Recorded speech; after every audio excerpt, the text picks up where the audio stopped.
Satan's kids love this tactic. If you have walked with Christ for any amount of time, one of the things that you'll notice as soon as you get on the narrow path, as soon as you make a decision to honor God with your life, and as soon as you make a decision to not compromise, especially if you decide that you want to share the gospel and point people to Jesus. That goes for people in your life that you know personally, and also online. Any type of declaration to the world that Jesus Christ is the only way, and he's the truth and the life. You will see, if you haven't done this yet, you'll see that the opposition, the spiritual warfare increases. And the spiritual warfare will increase as you get stronger. So the stronger you are, it will come from all directions. But the stronger you are, the more you can handle. And it's very much like being elevated to a higher spiritual level. And God will never give us more than we can bear. But it's definitely each experience, each betrayal, each character assassination attempt, each attack on our bodies from the enemy, especially when it comes from people that we either thought were a good person in our life, a friend or an acquaintance, or a family member, somebody that we had good relationship with. Satan often uses that. He uses the workplace. And if you don't have a normal workplace and you have a business where you have to deal with the public, he will use random people, Satan will, to attack you as a child of God. So when I'm talking about tactics that Satan likes to use and his children use, Satan's kids are basically empty vessels for demonic activity. So demonic spirits, sometimes they are completely aware that they are being used by Satan, sometimes they're not. But as you walk with Christ on the narrow path, this will become very clear. And this is the tactic that I have observed that Satan's kids love to use. Okay. Satan's kids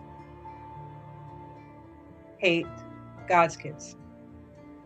When you're a child of the Most High God, when you are born again and you've given your life fully to Christ, Satan's kids despise you. They despise me. This is just the way it is. That's why there's so many Bible verses to encourage us. But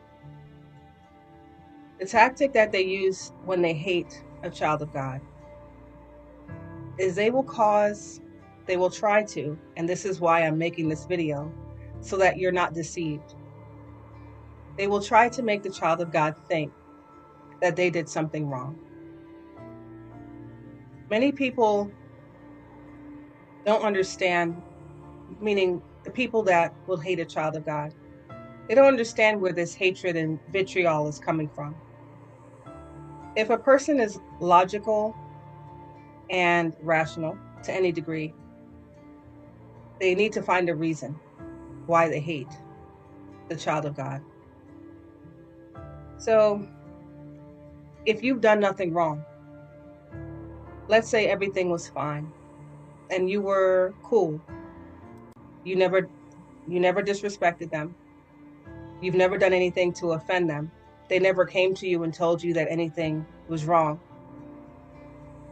As far as you knew, it was all good.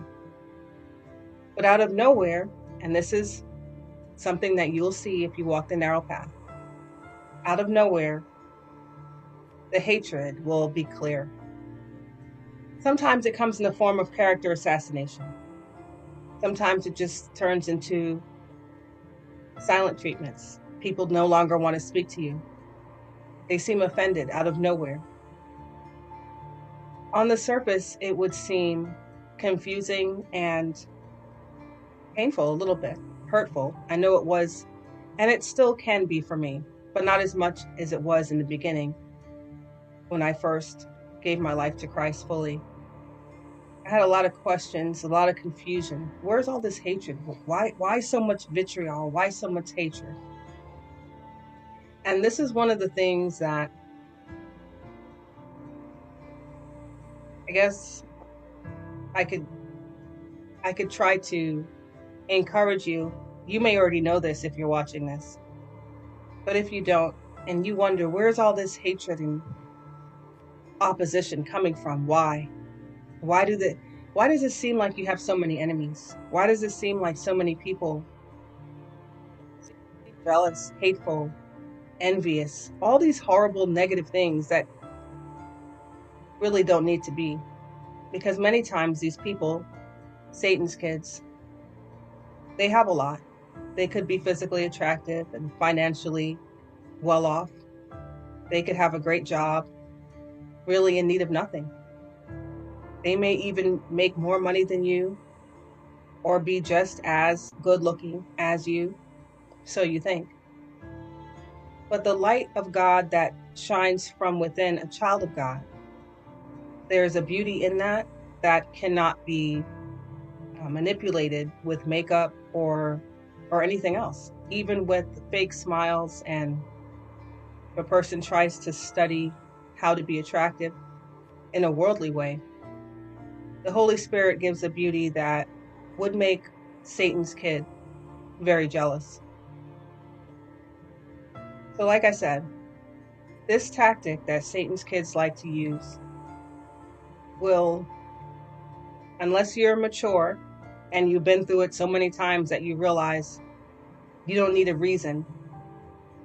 They don't need a reason, and you don't need a reason as to where this hatred's coming from. But they will have you questioning yourself. When things don't make sense, if you have any level of intelligence and emotional intelligence, especially if you're a caring person, you will replay conversations. You will sit back and think, did I say something that was offensive? Did I do something that was unintentionally harsh? Or is there anything wrong that I did? You may even go to this person, Satan's kid, and say, hey, I noticed something changed. Is everything still cool? And most of the time, Satan's kid will tell you, yeah, everything's fine. You didn't do anything. I don't have a problem, do you? Maybe they'll even flip it around on you and make you wonder, why are you even thinking this? When it's clear that something changed. Satan's kids, in my experience, do not generally operate from truth. Satan's kids, I guess deception would be the name of the game. And it could be because they don't really quite understand where this hatred's coming from, like I said.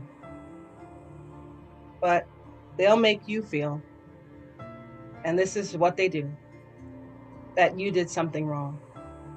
And the sooner you accept that you could do everything right. I mean, nobody's perfect, right? In a perfect world, we would never, ever say one single thing to offend anybody, but that's not reality. If a person is already operating from a very offended spirit, and they already have a level of hatred and vitriol for you, you could say hello, and if you don't say it the way they want you to, they'll consider that it was wrong. No matter what you do, basically, they'll find a reason to cut off ties, ghost you, possibly create a smear campaign against you. And I just want to encourage you if you are experiencing this and you're questioning yourself like I used to do, ruminating, constantly thinking, what did I do wrong to offend this person? Literally playing back scenes that I interacted with this individual or these people. But the Lord revealed to me that the sooner you and I accept that this spiritual warfare, number one, it's very real and it's been going on for a very long time, eons. But we also need to understand that these hiccups, sometimes it could be more serious than a hiccup, right? It may not just be some random acquaintance. It could be somebody that you have to interact with on a regular basis. Or if they do a smear campaign, it could affect you negatively. It could financially affect you too. So sometimes it can be very serious, the effects of this. But the sooner we understand that these things are really done to, number one, hurt us in an emotional way, and number two, sidetrack us. Because if we're too busy worrying about Satan's kids who are truly insignificant in the grand scheme of things, insignificant is putting it lightly. These are speed bumps that we need to get past in order to do the will of God. We have a purpose and we have something we need to fulfill, and that is to stay on the narrow path, to be a good example to those that are lost and seeking the truth, and also to point people to Jesus in one way or another. That's what we have to do. And if Satan's kids can occupy your mind or my mind, worrying about them and a relationship with them, whether it was a friendship or family, whatever it is, business, it's taking our mind off of more important things like healthy relationships, healthy interactions with new people, and being useful for the kingdom of God. I've wasted so much time worrying about the insignificant children of Satan, because as time passes, they fade away anyway. Matter of fact, if you have any of Satan's kids in your phone, in your contacts, and maybe the last text message or the last communication, they ghosted you or they treated you poorly, I highly recommend deleting their contact or putting some type of emoji so you understand who this person is and who they're operating from. I personally cleared out my contacts recently, and it's like a weight was lifted off of me. I don't need a lot of Satan's kids in my phone. And if I'm reaching out and I'm trying to show love and concern for them and they don't appreciate me at all, and their feeling of disgust or hatred is showing clearly, it's rude and disrespectful, I don't want them in my life either. They can watch me from a distance. I don't need to give them any more attention than I've already done. And that's what I recommend that you do. I'm genuinely much stronger than I was 1 year ago. And a year ago, I experienced a very horrible character assassination. And so many people turned on me.